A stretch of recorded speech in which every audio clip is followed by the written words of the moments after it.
Assalamualaikum warahmatullahi wabarakatuh. Selamat pagi. Yang saya hormati Bapak Abdurrahim Menkom serta teman-teman sekalian. Perkenalkan, saya Muhammad Rafi selaku moderator dan teman-teman saya. Saya Sabrina Azari. Saya Garomairo. Trimulyani dan Produksi. Kami akan mempresentasikan tentang konsep dasar pemrograman berorientasi objek, yaitu enkapsulasi, pewarisan, polimorfisme, dan abstraksi. Jelaskan pengertian dari enkapsulasi. Enkapsulasi itu seperti menyimpan data penting dalam kotak terkunci. Kita tidak bisa langsung buka kotak, tapi harus pakai kunci khusus atau mentor dari kelas. Jadi, data hanya bisa diakses atau diubah lewat cara yang sudah diatur supaya data tetap aman dan rapi. Selanjutnya, saya akan menjelaskan kelas diagram dari enkapsulasi. Nah, ini adalah kelas diagram. Contohnya, kita bikin kelas mobil. Lalu, di dalamnya kita simpan data kecepatan yang dibuat private. Pakai 2 garis bawah di depannya. Jadi, nggak bisa diutak-atik langsung dari luar. Tapi tenang, kalau mau ngatur kecepatan tetap bisa, tapi lewat fungsi center yang sudah kita sediain. Di fungsi itu kita juga kasih aturan biar nilainya nggak aneh-aneh. Misalnya kecepatan nggak boleh negatif. Terus kalau kita mau lihat nilainya tinggal pakai fungsi getter. Jadi semua akses ke data tetap lewat jalur resmi yang aman. Nah, cara ini bikin program kita lebih rapi, data lebih aman, dan kalau ada perubahan di dalam kelas, bagian luar nggak perlu ikut diubah. Selanjutnya, saya akan menjelaskan kode dari enkapsulasi. Oke, jadi gini teman-teman, enkapsulasi itu intinya buat menyembunyikan data penting biar nggak bisa diakses atau diubah sembarangan dari luar kelas. Contohnya, kita bikin kelas mobil.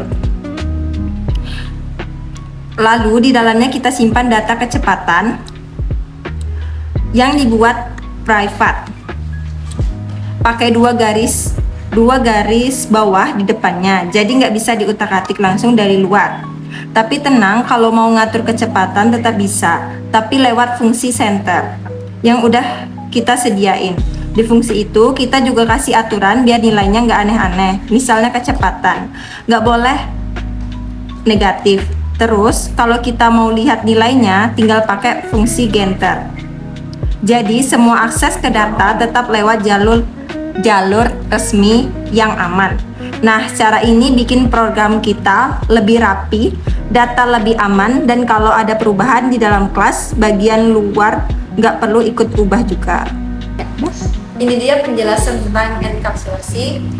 Selanjutnya akan dibacakan oleh Vera. Baiklah, saya akan menjelaskan pengertian pewarisan. Pewarisan adalah konsep dalam pemrograman berorientasi yang memungkinkan suatu kelas atau kelas untuk mewarisi atribut dan metode dari kelas lain. Hal ini memudahkan penggunaan kembali kode dan membuat struktur program lebih terorganisir. Baiklah, saya akan menjelaskan kelas diagram dari pewarisan. Ini adalah contoh kelas diagram karyawan. Karyawan adalah kelas utama yang mempunyai seperti data pribadi, nama, jenis kelamin. Masuk kerja ini adalah artinya karyawan bisa masuk kerja. Beri nama artinya bisa memberikan atau menyimpan nama. Manajer. Manajer adalah bagian dari karyawan tapi punya tugas tambahan yaitu atur strategi. Artinya manajer bisa mengatur strategi kerja. Jadi kesimpulannya manajer ini adalah karyawan juga tapi punya tugas tambahan. Semua manajer pasti karyawan tapi tidak semua karyawan adalah manajer. Baiklah, saya akan menjelaskan kode pewarisan. Yang pertama ada kelas karyawan. Kelas karyawan ini adalah induk kelas yang mempunyai data seperti nama. Yang kedua metode yaitu masuk kerja yang akan mencetak teks seperti Andi masuk kerja. Yang kedua kelas manajer. Kelas ini adalah kelas turunan. Ada kata extends karyawan, artinya manajer mewarisi semua isi dari kelas karyawan. Tambahan 1, aksi khusus, atur strategi, yaitu mencetak teks seperti Andi sedang mengatur strategi perusahaan. Yang ketiga, kelas main atau tempat program dijalankan. Program dimulai dari metode main, membuat objek MGR dan kelas manager. Mengisi nama dengan Andi, memanggil 2 aksi yaitu masuk kerja, memiliki karyawan, atur strategi, memiliki manajer. Itu dia hasil dari penjelasan pewarisan. Materi selanjutnya akan dibahas oleh Sabrina. Baiklah, saya akan menjelaskan mengenai polimorfis. Polymorphism adalah konsep dalam OOP atau Object Oriented Programming yang berarti banyak bentuk.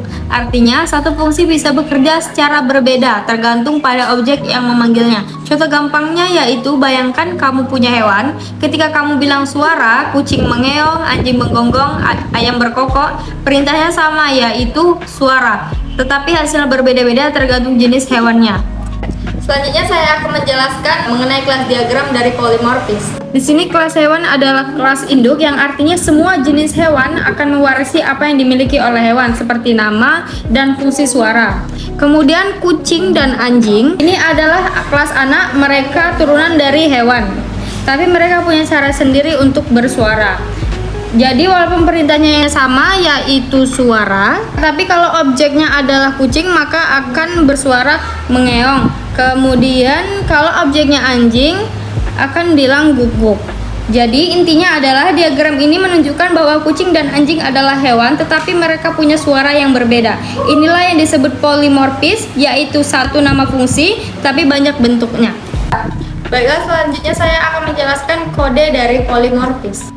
Baik, di sini ada kelas hewan. Kelas hewan ini adalah kelas induk, sedangkan kelas kucing dan kelas anjing ini adalah turunan dari hewan. Keduanya punya cara sendiri untuk bersuara, kucing mengeong, sedangkan anjing guguk. Di main kita buat dua objek. Hewan pertama, kucing diberi nama Kitty, sedangkan hewan kedua, anjing diberi nama Doggy. Saat dipanggil suara, hewan satu dan hewan 2 hasilnya berbeda tergantung objeknya. Inilah polimorfis, fungsinya sama namun hasilnya berbeda. Baik, saya telah menjelaskan apa itu polimorfis beserta kode dan kelas diagramnya. Selanjutnya akan dijelaskan oleh teman saya, Ani. Baiklah, saya akan menjelaskan mengenai abstraksi. Jadi abstraksi itu salah satu konsep penting dalam PBO. Intinya abstraksi itu kayak kita nyembunyiin bagian-bagian rumit dari suatu sistem dan cuman nunjuki hal-hal penting aja buat pengguna. Jadi orang nggak perlu tahu semua detail teknis di belakangnya. Yang penting bagian yang mereka butuhi bisa dipakai. Misalnya kayak kamu nyalain TV, kamu cukup pencet tombol power dan TV-nya nyala. Kamu nggak perlu tahu gimana aliran listriknya, gimana sistem di dalam TV itu bekerja, semuanya itu disembunyiin. Nah, di dalam pemrograman gitu juga. Baiklah, saya akan menjelaskan kelas diagram dari abstraksi. Slide ini menunjukkan kelas diagram tentang abstraksi. Jadi gini, bayangin ada kelas kendaraan, tapi ini bukan kelas biasa, ini kelas abstrak. Artinya kita nggak bisa langsung bikin objek dari kendaraan. Kayak blueprint aja gitu, cetakan doang tapi belum jadi barangnya. Di dalam kelas kendaraan itu ada satu fungsi yaitu nyalakan mesin. Tapi fungsi nggak jelas di situ gimana cara nyalain mesinnya. Soalnya cara kendaraan mungkin beda caranya.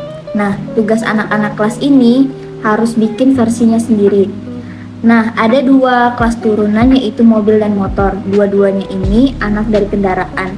Jadi mereka harus bikin versi sendiri dari fungsi nyalakan mesin.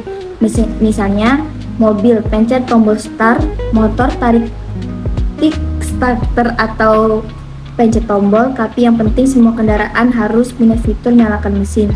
Cuman caranya beda-beda. Nah, itulah yang dimaksud abstraksi. Kita cuma nunjukin semua kendaraan yang bisa dinyalain, tapi nggak peduli gimana caranya, itu urusan masing-masing. Selanjutnya saya akan menjelaskan kode program dari abstraksi. Bayangin aja kita bikin abstrak kelas namanya kendaraan. Di dalamnya kita deklarasikan satu metode abstrak yang namanya nyalakan mesin. Tapi ingat ya, metode ini belum ada isinya.